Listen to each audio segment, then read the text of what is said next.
Movie की शुरुआत में हम एक कपल को देखते हैं जिनमें लड़की का नाम विकी और लड़के का नाम डगलस होता है। वो दोनों जंगल में क्रीचर्स अपनी जान बचाकर भाग रहे थे, लेकिन तभी वो क्रीचर डगलस की बीवी को पकड़ लेता है और उसे खींचकर अपने साथ ले जाता है और डगलस चाहकर भी कुछ नहीं कर पाता। इसके बाद हम 5 कॉलेज के स्टूडेंट्स को देखते हैं जिनमें एक लड़की का नाम मेल्सा होता है और बाकी उसके फ्रेंड होते हैं, जिनमें एल्सा का भाई भी शामिल होता है। दरअसल वो सभी जंगल में हाइकिंग के लिए आए हुए थे। उन्हें जंगल में एक नोटिस बोर्ड भी लिखा हुआ मिलता है जिसपे लिखा हुआ था कि यहाँ पर लोगों का आना मना है, लेकिन वो सब उस वार्निंग को इग्नोर कर देती हैं और सेल्फियां लेते हुए आगे बढ़ जाते हैं। रास्ते में एल्सा अपने दोस्त को बताती है कि मैं हर साल अपनी फैमिली के साथ इस जंगल में आया करती थी, लेकिन अब हम कहीं और शिफ्ट हो गए, इसलिए मैं 7 साल बाद यहाँ पर आ रहा हूँ। इसी दौरान उन्हें वहाँ पर एक जानवर की डेड बॉडी दिखाई देती है जिसे किसी दूसरे जानवर ने काफी बुरे तरीके से मार दिया था। थोड़ी दूर जाने के बाद एल्सा अपने भाई को और आगे जाने से रोक देती है और कहते हैं कि हमें मजीद आगे नहीं जाना चाहिए क्योंकि हमें वापस भी तो जाना है और अगर हमें यहीं पर रात हो गई तो हमें काफी मुश्किलात का सामना करना पड़ सकता है। लेकिन एल्सा का भाई उसे समझाते हैं कि हम पहले भी जंगल में काफी दफा आ चुके हैं, फिक्र करने की जरूरत नहीं है। और अब ना चाहते हुए भी एल्सा को अपने भाई की बात माननी पड़ती है। कुछ दूर आगे जाने पर एल्सा के दोस्त को वहाँ पर किसी का बैग पड़ा हुआ मिलता है। अब उन्हें वही जंगल में रात हो जाती है, लेकिन अभी वहाँ पर उनको डेड बॉडी के पार्ट्स मिलते हैं जिसे मूवी की शुरुआत में वो क्रीचर अपने साथ ले गया था, यानी कि डगलस की वाइफ। और जब उन पार्ट्स को देख रहे होते हैं उन्हें वहाँ पर किसी क्रीचर की आवाज सुनाई देती है जिसकी वजह से वो सभी काफी डर जाते हैं और जल्दी से अपनी गाड़ी की तरफ भागने लगते हैं। लेकिन इससे पहले वो लोग अपनी गाड़ी तक पहुंच पाते उनके सामने वो खतरनाक क्रीचर आ जाता है और उनका पीछा करने लगता है और वो सभी उस क्रीचर से बचते हुए एक जगह पर आकर छुप जाते हैं और उन्हें वहाँ पर एक कैबिन नजर आता है जिसे देखकर एल्सा का भाई उन सबको उस कैबिन में जाने को कहता है और खुद दूसरी तरफ जाकर उस क्रीचर को डिस्ट्रैक्ट करने की कोशिश करता है। बाकी लोगों के जाते ही जैसे एल्सा का भाई उस क्रीचर को डिस्ट्रैक्ट करने के लिए वहाँ से निकलने लगता है, वो क्रीचर उसके सामने आ जाता है और एल्सा के भाई पर अटैक करके उसे मार डालता है। बाकी सभी कैबिन के अंदर जाने लगते हैं, लेकिन जब मैंडी अंदर जाने लगती है तो वो क्रीचर उसका पांव पकड़ लेता है, लेकिन वो सब मिलकर उसकी जान बचा लेते हैं। कैबिन में आते उन्हें वो तीनों सर्वाइवर्स मिल जाते हैं, यानी कि डगलस, विकी और उसका हस्बैंड, जिन्हें हमने मूवी की शुरुआत में भी देखा था।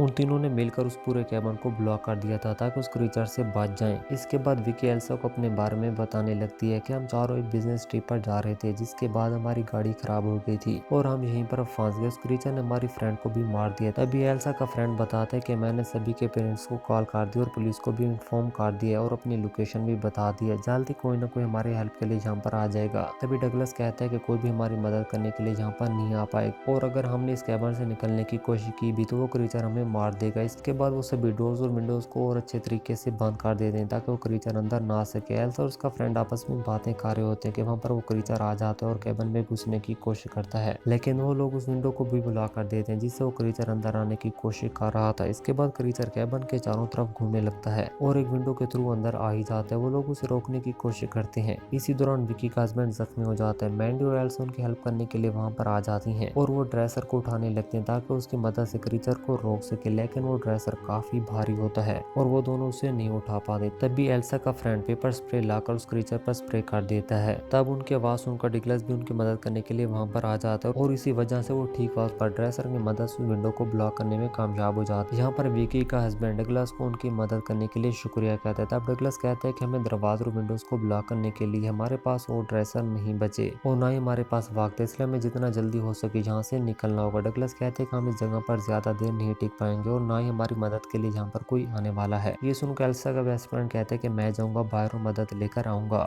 इसके बाद वो प्लान बनाते हैं कि विकी का हस्बैंड उस क्रीचर को डिस्ट्रैक्ट करेगा और एल्सा का फ्रेंड कैबिन से निकलकर हाईवे की तरफ भागेगा। फिर कुछ देर बाद वो बिल्कुल ऐसा ही करते हैं। विकी का हस्बैंड बाहर जाता है और वो सीटी बजाकर उस क्रीचर को अपनी तरफ अट्रैक्ट करता है। मौका देकर एल्सा का बेस्ट फ्रेंड काफी दूर भाग जाता है, लेकिन तभी अचानक से वॉकी टॉकी पर एल्सा के बेस्ट फ्रेंड की चिल्लाने की आवाजें आती हैं। यहाँ पर उन्हें पता चलता है कि वो क्रीचर असल में एल्सा के बेस्ट फ्रेंड के पीछे आ रहा था। इसलिए अब एल्सा को दोस्त और विकी का शोर फ्रंट कैबिन के अंदर आने की कोशिश करते हैं, लेकिन डगलस उस दरवाजे को ब्लॉक कर देता है और उन्हें अंदर आने नहीं देता, जिसे देखकर विकी उस दरवाजे को खोलने की कोशिश करते हैं, लेकिन डगलस उन्हें दरवाजा खोलने से रोक देता है। इसलिए अब एल्सा उन दोनों को वॉकी टॉकी पर बताती है कि किचन का दरवाजा खुला है, तुम वहाँ से अंदर आ जाओ। इसलिए अब एल्सा का फ्रेंड और विकी का हस्बैंड किचन के दरवाजे से कैबिन के अंदर आ जाते हैं। इसके बाद हम एल्सा को देखते हैं जो काफी अपसेट लग रही थी क्योंकि उसने अपने भाई और अपने फ्रेंड को खो दिया था और वो फैसला करते कि उस क्रीचर को मारकर यहाँ से बाहर निकलेगी। तभी उन्हें वॉकी टॉकी की आवाज आती है जो दरअसल अंडरग्राउंड रूम से आ रही थी। वो सब बगैर सोचे समझे अंडरग्राउंड रूम में जाने का फैसला करते, लेकिन जैसे वो अंडरग्राउंड रूम में जाते उन्हें एल्सा का फ्रेंड मिलता है जो कि बहुत इंजर्ड था और वो लोग उसे वहाँ से ले जाने की कोशिश करते हैं, लेकिन वो क्रीचर वहाँ पर आ जाता है और विकी के हस्बैंड उसे रोकने की कोशिश करते हैं, लेकिन वो क्रीचर उसे मार देते। इसके बाद वो प्लान बनाते हैं कि हम इस क्रीचर को इस जगह पर लाएंगे और उसे अंडरग्राउंड रूम से मिले फ्यूल की मदद से जला देंगे। तभी वहाँ पर वो क्रीचर आ जाता है और डगलस को बहुत बुरी तरह से मार देता और उसे खाने लगता है। मौके का फायदा उठाकर वो लोग अंडरग्राउंड रूम से फ्यूल ले आते हैं और उसकी मदद से वहाँ पर आग लगा देते हैं, जिससे वो क्रीचर जल जाता है और उसकी मौत हो जाती है। इसके बाद वो लोग उसी अंडरग्राउंड रास्ते से आगे बढ़ते हैं, लेकिन रास्ते में विकी को श्योर की डेड बॉडी दिखाई देती है, जिसे देखकर वो वहीं पर रुक जाता है। लेकिन तभी एल्सा की दूसरी दोस्त को क्रीचर घसीट कर ले जाता है और हमें पता चलता है कि वहाँ पर एक नहीं बल्कि दो क्रीचर थे, जिनमें से एक तो जल गया था लेकिन दूसरा अभी भी जिंदा था। इसके बाद मैंडी विकी को लेकर वहाँ से भागने लगते हैं, लेकिन वो क्रीचर विकी को भी मार देता है और अब मैंडी और एल्सा बच जाती हैं। वो एक साथ भागने लगते हैं, लेकिन वो क्रीचर एल्सा को भी पकड़ लेते और उसे भी मार देता है। मैंडी किसी तरह से बचकर वहाँ से भाग निकलती है और आगे जाकर अपनी बॉडी पर मट्टी लगा देती है ताकि वो क्रीचर उसकी स्मेल ना कर सके। मैंडी फाइनली गाड़ी के पास पहुंच जाती है, लेकिन जैसे वो गाड़ी स्टार्ट करने वाली होती है वो क्रीचर वहां आकर उस पर हमला कर देते हैं। मैंडी किसी तरह से बचते हुए क्रीचर को अपनी गाड़ी के नीचे कुचल देती है। इसके बाद वो सही सलामत उस जंगल से बाहर निकल आती है और तभी हम उस क्रीचर के डेड बॉडी के पास एक दूसरे क्रीचर को देखते हैं, जिससे हमें पता चलता है कि वहाँ जंगल में सिर्फ दो क्रीचर नहीं बल्कि वहाँ और बहुत सारे क्रीचर मौजूद थे। और इसी के साथ ये मूवी भी यहीं पर खत्म हो जाती है। तो दोस्तों, अगर आपको हमारी ये वीडियो पसंद है तो प्लीज हमारे चैनल को सब्सक्राइब और वीडियो को लाइक शेयर करना मत भूलिए।